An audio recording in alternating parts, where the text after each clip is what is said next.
Hello dear students, करते हैं next question कह रहा है कि आपके पास एक 5 kg का मास है, 30 डिग्री इंक्लिनेशन पे रखा हुआ है और ये रफ सरफेस है। किस किस वैल्यू ऑफ म्यू पे ये ब्लॉक जो है जस्ट स्लाइड करने लगता है, ये हमको पता लगाना है।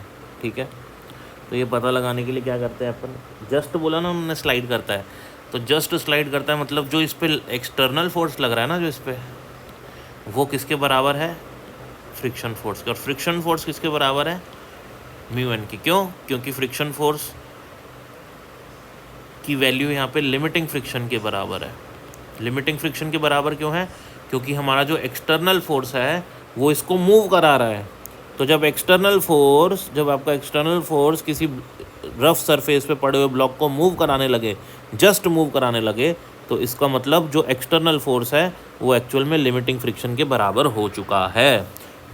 ठीक है, तो एक्सटर्नल फोर्स लगेगा mg sin थीटा, ऊपर की तरफ आएगा फ्रिक्शन फोर्स, राइट। इधर आएगा नॉर्मल रिएक्शन और इधर mg, और mg का यहाँ पे थीटा एंगल है, तो थीटा का कंपोनेंट mg का कंपोनेंट आ जाएगा mg cos थीटा। तो ये वाला फोर्स, नीचे लगने वाला फोर्स ऊपर वाले को बैलेंस कर रहा है। ठीक है, तो mg sin 30 अपने स्टैटिक फ्रिक्शन यानी कि जो फ्रिक्शन की यहाँ पे मैक्सिमम वैल्यू है उसके बराबर हो जाएगा, और mg cos 30 जो है वो n के बराबर हो जाएगा। तो अगर मैं इन दोनों इक्वेशंस को डिवाइड कर दूं तो मेरे पास क्या आएगा, tan 30 इक्वल्स टू f/n, यानी कि tan 30 की वैल्यू हो जाएगी मेरे पास f/n। ठीक है ना।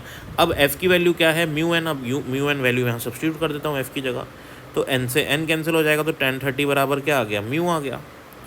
ठीक है, अब tan 30 क्या है मेरा, 1/√3। 1/√3 को सॉल्व करेंगे तो 0.57 आ जाएगा।